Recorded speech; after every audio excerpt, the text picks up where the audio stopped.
Durante años, Washington habló del narcotráfico como un problema policial, como una lucha contra bandas criminales, decomisos y fronteras vulnerables. Pero eso está cambiando rápido y todos ya empezamos a verlo. La nueva pregunta en la capital estadounidense ya no es solamente cómo detener la droga que entra al país, sino hasta dónde está dispuesto Estados Unidos a proyectar su poder militar, diplomático y judicial para frenar esa amenaza.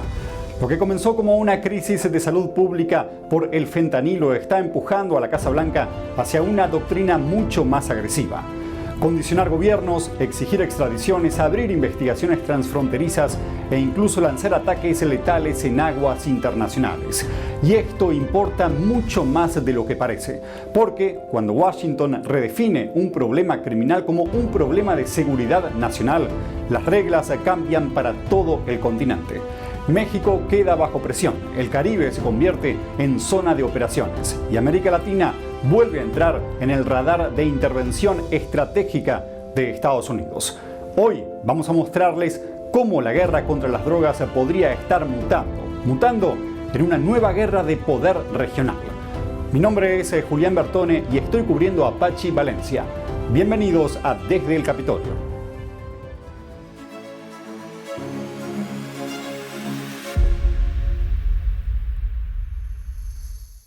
La administración Trump acaba de dar una señal inequívoca. Washington está dejando atrás el enfoque tradicional de control fronterizo para adoptar una estrategia integral de confrontación contra el narcotráfico con el fentanilo como principal detonante. Según la nueva Estrategia Nacional de Control de Drogas impulsada desde la Casa Blanca, el problema ya no se presenta únicamente como una crisis sanitaria por sobredosis, que sigue causando decenas de miles de muertes al año en Estados Unidos, sino como una agresión estructural contra la estabilidad del país, alimentada por redes criminales transnacionales con capacidad financiera, territorial y paramilitar. Y esa redefinición es crucial, porque cuando una amenaza deja de estar bajo la órbita de salud, justicia o aduanas y pasa al lenguaje de seguridad nacional, automáticamente se habilitan otros instrumentos como la inteligencia ampliada, la cooperación coercitiva, las sanciones, la persecución extraterritorial y eventualmente el apoyo militar. Fuentes cercanas al debate en Washington sostienen que el objetivo político de Trump es instalar una premisa muy clara ante la opinión pública estadounidense. El fentanilo no entra solo por contrabando, entra por corredores controlados por organizaciones que deben ser tratadas como enemigos estratégicos. Eso explica por qué en los últimos meses el discurso presidencial comenzó a usar términos como narcoterror, amenaza hemisférica y defensa del territorio nacional. En otras palabras, la guerra contra las drogas está dejando de ser una política de contención para convertirse en una política de presión continental. Y el primer país donde esa presión ya se está sintiendo con fuerza es México. Si la primera señal de Estados Unidos hacia México en esta área del narcotráfico fue doctrinal, la segunda ya es diplomática y operativa. Washington está endureciendo su cooperación antidrogas con México y según reportes conocidos esta semana, comenzó a condicionar la profundidad de esa colaboración a resultados concretos en extradiciones, capturas de alto perfil y acciones verificables contra laboratorios y rutas del fentanilo. Traducido al lenguaje político, Washington ya no quiere promesas ni mesas de diálogo. Quiere entregables, quiere nombres, quiere objetivos detenidos y enviados a cortes estadounidenses. La razón es simple. En la Casa Blanca existe la percepción de que el tiempo diplomático tradicional ya no es compatible con la magnitud de la crisis interna de opioides, especialmente cuando el fentanilo se convirtió en uno de los temas más sensibles para el electorado. Por eso la relación con México está entrando en una fase incómoda. Por un lado, ambos gobiernos necesitan cooperar, pero por otro lado, la administración Trump está enviando un mensaje de fondo.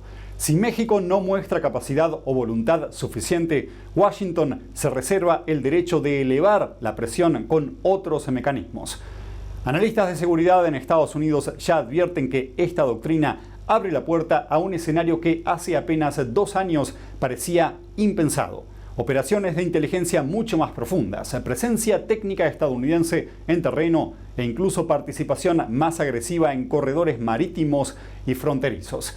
Y mientras esa presión escala desde arriba, un caso judicial ocurrido en Chihuahua acaba de recordar que esta guerra tiene además una larga memoria pendiente.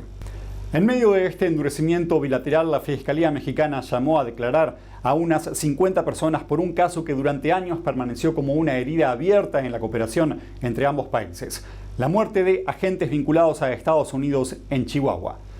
Más allá del expediente puntual, el movimiento judicial tiene una enorme carga simbólica, porque reactiva uno de los elementos que más pesa en la narrativa de Washington: la idea de que las estructuras criminales no solo trafican drogas, sino que son capaces de atacar, infiltrar o desafiar directamente intereses estadounidenses en territorio mexicano. Y eso cambia por completo la percepción institucional del problema. Ya no se trata solo de toneladas de droga cruzando la frontera. Se trata de la vulnerabilidad de personal, de agencias y de operaciones de seguridad ligadas a Estados Unidos.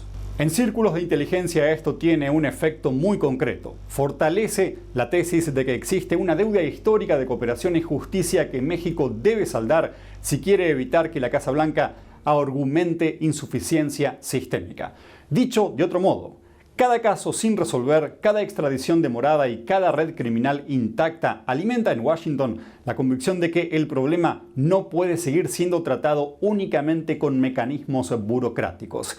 Y esa lógica nos lleva a la fase más delicada de todas, cuando Estados Unidos deja de esperar resultados ajenos y empieza a actuar por cuenta propia.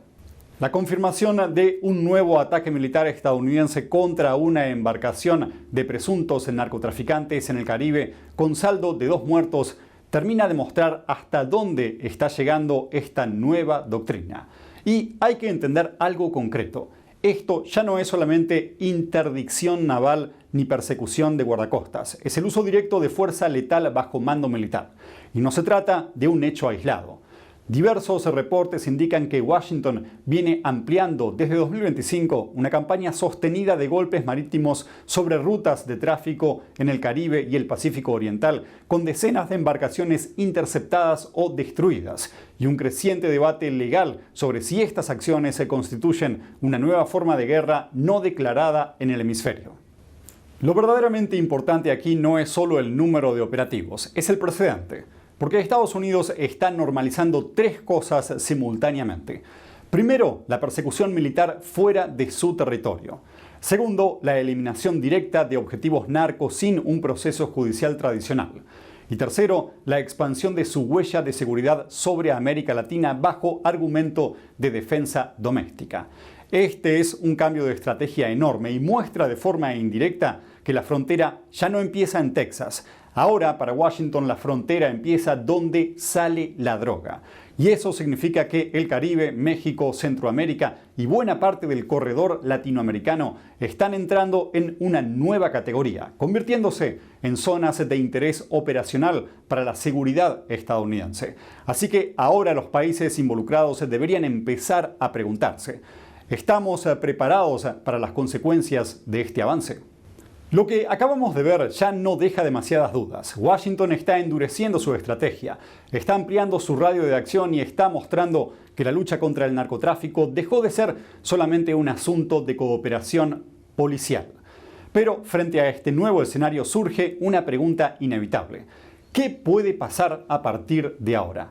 Porque cuando una superpotencia cambia las reglas de confrontación en una región tan frágil como América Latina y el Caribe, las consecuencias no suelen quedarse únicamente en los operativos del presente. También empiezan a moldear el mapa del futuro. Y aquí es donde vale la pena detenernos un momento, observar todas las piezas y hacer un ejercicio de análisis, porque hoy resulta indispensable. Es momento de especular, con prudencia pero con realismo, sobre hacia dónde podría evolucionar esta situación. Porque lo que está en juego no es solo la próxima captura o el próximo decomiso.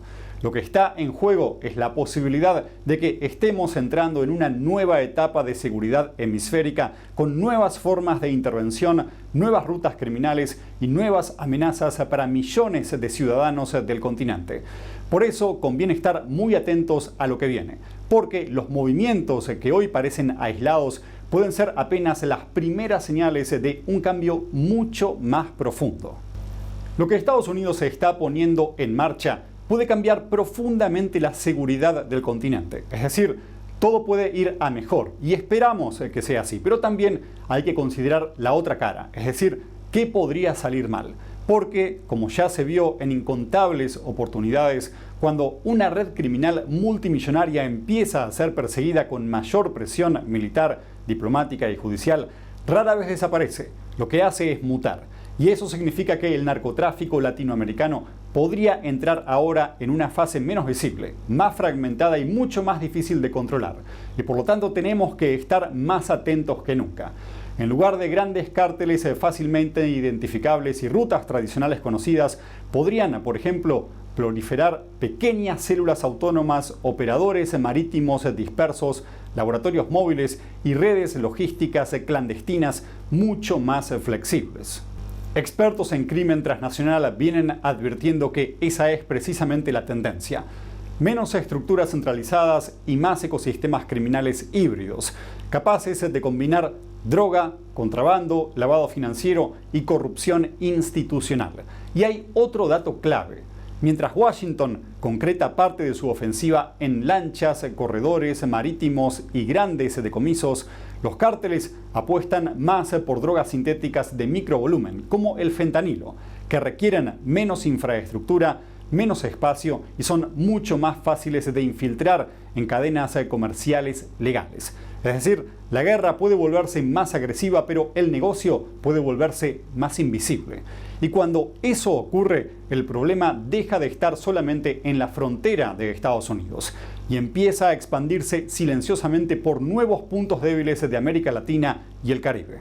Si, como estamos viendo, México queda bajo presión directa y el Caribe empieza a consolidarse como teatro de operaciones estadounidenses, el mapa regional entero puede cambiar, porque las rutas del narcotráfico buscarán inevitablemente territorios con menos control estatal, como pueden ser costas centroamericanas, islas caribeñas, puertos secundarios, enclaves con corrupción aduanera y corredores donde la vigilancia aún es débil.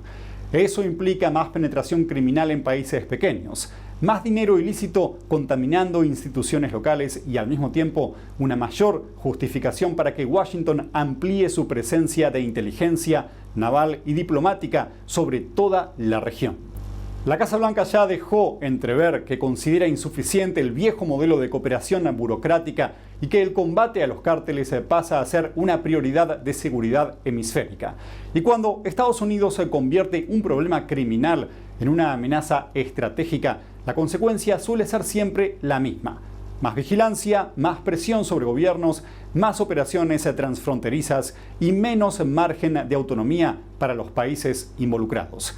Por eso, el escenario que empieza a dibujarse también podría abrir paso a una etapa más incierta, con cárteles adaptándose, con Washington endureciendo su postura y con América Latina quedando atrapada en medio de una nueva guerra silenciosa cuyo alcance real todavía no terminamos de dimensionar. Y eso es todo por hoy en Desde el Capitolio. Muchas gracias por acompañarnos y nos vemos la próxima.